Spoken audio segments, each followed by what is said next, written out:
സെക്രട്ടേറിയറ്റിന് മുന്നിലെ ഗതാഗതം തടസ്സപ്പെടുത്തി CPI അനുകൂല സംഘടനകൾ സ്റ്റേജ് കെട്ടി. വിശദാംശങ്ങളുമായി ജിബിൻ ചേരുന്നു. Jibin, good morning. നമ്മൾ CPM-ന്റെ ഒരു കാര്യം പറഞ്ഞ് ഒരു വിധത്തിൽ തീർപ്പാക്കിയപ്പോഴിതാ വഴിയടച്ച് മറ്റൊരു സമ്മേളന വേദി. എന്താണ് വിശദാംശങ്ങൾ ജിബിൻ? മോത്തി ഇനി ആരോടാണ് എന്താണ് പറയേണ്ടതെന്നാണ് മനസ്സിലാവാത്തത്. കാരണം ഇന്നലെ പോലും ഹൈക്കോടതിയുടെ ഭാഗത്ത് ഇത്രയും രൂക്ഷമായ ഒരു വിമർശനം ഉണ്ടായിട്ട് പോലും വീണ്ടും ഇത്തരത്തിലുള്ള സംഭവങ്ങളാണ് നമ്മുടെ നാട്ടിലുണ്ടാകുന്നതെന്ന് പറയുന്നത്. കഴിഞ്ഞ ദിവസം വഞ്ചൂർ പോലീസ് സ്റ്റേഷനും കോടതിക്ക് മുന്നിലാണ് ഇത്തരത്തിലൊരു റോഡ് കയ്യേറി പരിപാടി നടത്തിയതെങ്കിൽ ഇന്നത് നടക്കുന്നത് ഭരണശിലാ കേന്ദ്രത്തിന് മുന്നിലാണ്, സെക്രട്ടേറിയറ്റിന് മുന്നിലാണ്. ഇത്തരത്തിൽ റോഡിൻ്റെ പകുതിയുടെ ഒരു വശം കയ്യേറിക്കൊണ്ട് സ്റ്റേജ് നിർമ്മിച്ച് അവിടെ CPI അനുകൂല പോഷക സംഘടനകളുടെ രാപ്പകൽ സമരം നടന്നുകൊണ്ടിരിക്കുന്നത്. സാധാരണഗതിയിൽ തന്നെ വലിയ രീതിയിലുള്ള ഗതാഗത കുരുക്കുണ്ടാകുന്ന ഒരു മേഖല കൂടിയാണ്. പ്രത്യേകിച്ച് സെക്രട്ടേറിയറ്റ് മാർച്ചുകൾ വരുന്ന ദിവസം അത്തരത്തിൽ എന്തെങ്കിലും പ്രശ്നങ്ങളുണ്ടെങ്കിൽ പോലും ഇല്ലാത്ത ദിവസം പോലും വലിയ രീതിയിലുള്ള ഒരു ഗതാഗത സ്തംഭനം ഉണ്ടാകുന്ന ഒരു മേഖല കൂടിയാണ് ഈ സെക്രട്ടേറിയറ്റിൻ്റെ മുൻവശം.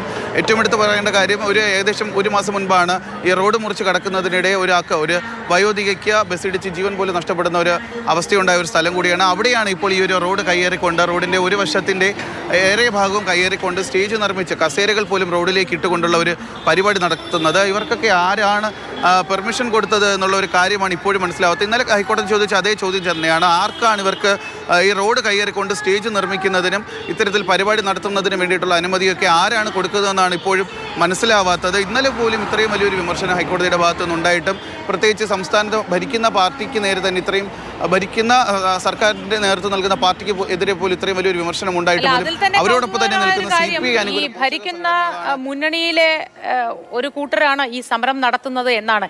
എന്തിനാണ് ഈ സമരം? എന്താണ് അവർ പറയുന്ന ആവശ്യങ്ങൾ? അതുകൂടി ഒന്ന് കേട്ടാൽ ഒരുപക്ഷെ പ്രേക്ഷകർക്ക് മനസ്സിലായേക്കും ഇവിടെ നടക്കുന്ന പ്രതിസന്ധികൾ എന്തൊക്കെയാണെന്ന്.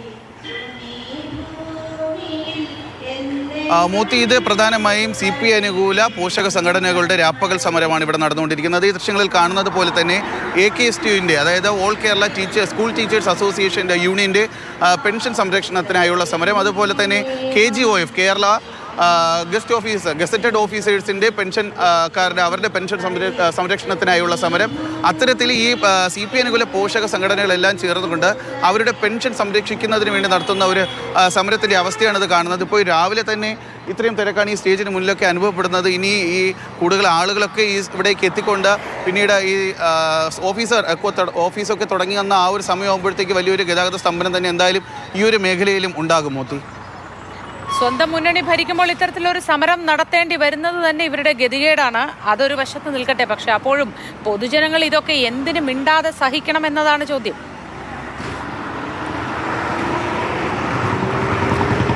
മുത്തി, ഇത് എന്താണ് ഇതിൻ്റെയൊക്കെ പ്രസക്തി എന്നുള്ളതാണ് മനസ്സിലാക്കാനുള്ളത്. കാരണം ഒരു ജനാധിപത്യ രാജ്യമായതുകൊണ്ട് തന്നെ എല്ലാവർക്കും പ്രതിഷേധിക്കുന്നതിന് വേണ്ടിയിട്ടും പ്രതിഷേധം അറിയിക്കുന്നതിന് വേണ്ടിയിട്ടും ഒക്കെയുള്ള അവസരമുണ്ട്. പക്ഷേ അത് എന്തുകൊണ്ടാണ് ഇത്തരത്തിൽ ജനങ്ങൾക്ക് ദ്രോഹം വരുത്തുന്ന രീതിയിൽ ചെയ്യുന്നതെന്നുള്ളതാണ് എടുത്തു പറയേണ്ട കാര്യം. ഇത്തരത്തിൽ ഇതിപ്പം CPM-ൻ്റെ കാര്യമൊന്നുമല്ല. ഏകദേശം കുറച്ച് മാസങ്ങൾക്ക് മുമ്പ് നിയമസഭയ്ക്ക് മുന്നിൽ അവിടെയും റോഡ് കയ്യേറി കോൺഗ്രസ് പോലും ഇത്തരത്തിൽ സ്റ്റേജ് നിർമ്മിച്ചുകൊണ്ടുള്ള പ്രതിഷേധ പരിപാടികൾ നടത്തിയിരുന്നു. യൂത്ത് കോൺഗ്രസിൻ്റെ ഭാഗത്തു നിന്നും ഏകദേശം സമാന രീതിയിലൊരു രാപ്പകൽ സമരവും നിരാഹാര സമരമൊക്കെ ഈ സെക്രട്ടേറിയറ്റിന് മുന്നിലും ഇത്തരത്തിൽ നടത്തിയിരുന്നു. അപ്പോൾ ഇവരൊക്കെ ഈ ജനങ്ങളെ സംരക്ഷിക്കുന്നതിന് വേണ്ടിയിട്ട് അല്ലെങ്കിൽ സംരക്ഷണത്തിന് വേണ്ടി സമരം ചെയ്യുമ്പോൾ ഇത് മറ്റൊരു കൂട്ടർക്കാണ് ഏറ്റവും വലിയൊരു ദ്രോഹമായി മാറുന്നത്. പ്രത്യേകിച്ച് കാൽനട യാത്രക്കാർക്ക് ഈ സെക്രട്ടേറിയറ്റിൻ്റെ ഭാഗത്തുകൂടി ഇനി എങ്ങനെയാണ് ഒരു കാൽനട യാത്രക്കാരന് സഞ്ചരിക്കാൻ സാധിക്കുക എന്നുള്ളതാണ് മനസ്സിലാക്കേണ്ടത്. കാരണം ഇവിടെ നിന്ന് ഈ സെക്രട്ടേറിയറ്റിൻ്റെ മുൻവശത്ത് കൂടി കടന്നു പോകുന്ന ഈ ഒരു ഒറ്റ റോഡ് മാത്രമേ മുൻവശത്ത് കൂടി കടന്നു പോകേണ്ടതുണ്ടോ.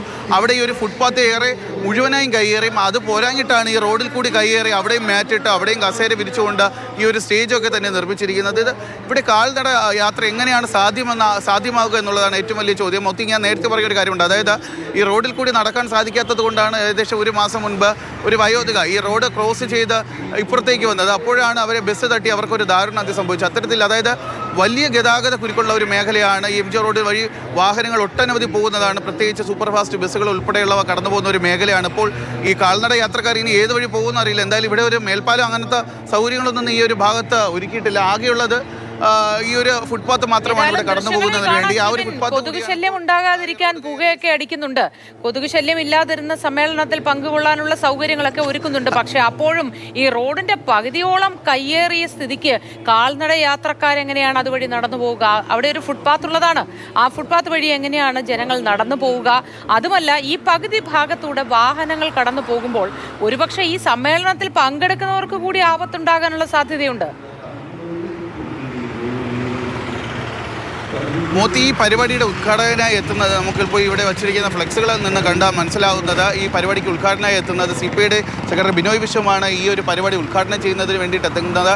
ഞാൻ ഏറ്റവും ഉറ്റുനോക്കുന്ന ഒരു കാര്യമെന്ന് പറയുന്നത് ഇന്നലെ ഈ ഹൈക്കോടതിയുടെ ഭാഗത്ത് നിന്ന് പോലും ഇത്രയും വലിയൊരു രൂക്ഷ വിമർശനം ഉണ്ടായ സാഹചര്യത്തിൽ അദ്ദേഹം ഉദ്ഘാടനമായി എത്തുന്ന ഈ ചടങ്ങിൽ അദ്ദേഹം തന്നെ ഇവർക്കൊരു മുന്നറിയിപ്പ് നൽകണം, ഇത്തരത്തിൽ പരിപാടികൾ നടത്താൻ പാടില്ല. കാരണം CPMന്റെ നേതൃത്വം ഇന്നലെ അത് സംബന്ധിച്ച് അവർക്ക് തെറ്റുപറ്റിപ്പോയെന്നുള്ള ഒരു കാര്യമൊക്കെ തന്നെ അവർ ഏറ്റുപറച്ചിലുണ്ടായി. അപ്പോൾ CPIയുടെ ഭാഗത്ത് നിന്ന് ഇത്തരത്തിലൊരു നടപടി ഉണ്ടാവണം. കാരണം തങ്ങളുടെ ഭാഗത്ത് അല്ലെങ്കിൽ തങ്ങളുടെ പോഷക സംഘടനയുടെ ഭാഗത്ത് നിന്ന് ഒരു തെറ്റുപറ്റിയിരിക്കുകയാണ്, അത് തങ്ങൾ ഏറ്റുപറയുന്നു. അതുകൊണ്ട് ഈ പരിപാടി നടത്തുന്നില്ല എന്നുള്ളൊരു കാര്യം അദ്ദേഹമെങ്കിലും പറയണമെന്നുള്ളതാണ് ഏറ്റവും എടുത്ത് പറയേണ്ടത്. കാരണം ഇവരൊക്കെയാണ്, അതായത് പാർട്ടി പ്രതിനിധികളാണ് ജനങ്ങൾക്ക് ഇത്തരത്തിലുള്ള മുന്നറിയിപ്പുകൾ അല്ലെങ്കിൽ അവരാണ് ഒരു റോൾ മോഡൽ കാണിക്കേണ്ടത്. അപ്പോൾ അവരുടെ ഭാഗത്തു നിന്ന് തന്നെ ഇത്രയും വലിയ ഒരു നിയമ ലംഘനങ്ങളൊക്കെ വരുമ്പോൾ സാധാരണക്കാരായ ജനങ്ങൾ അവരെന്താണ് കാരണം നമ്മളൊക്കെ ആരോടാണ് പറയേണ്ടത്? ഇത് ആരാണ് കേൾക്കുന്നത്?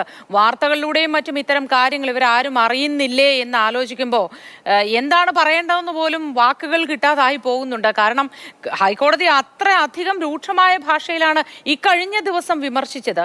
അതിനെ തുടർന്നാണ് ജില്ലാ സെക്രട്ടറി വന്ന് പറ്റിപ്പോയി എന്ന് പറഞ്ഞത്. എന്നിട്ടും ഇപ്പോഴിതാ CPIയുടെ നേതൃത്വത്തിൽ ഇത്തരത്തിൽ ഒരു സമ്മേളനം റോഡ് സൈഡിൽ ഭരണസിരാ കേന്ദ്രത്തിന് മുന്നിൽ നടക്കുന്നു.